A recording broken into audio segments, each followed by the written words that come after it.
learn how to connect a tilt sensor. The components we are using are Arduino, breadboard, LED, buzzer, tilt sensor and jumper wires. Now let's start the connections.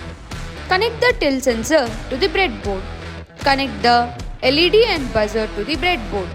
Connect the LED and buzzer positive to 5th pin in Arduino and negative to GND in Arduino. Connect the VCC pin of tilt sensor to 5V in Arduino. Connect the GND pin of tilt sensor to GND pin in Arduino.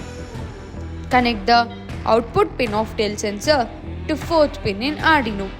After the connections, it's time to upload the code. The code is given in the description. Now, let's see how it works.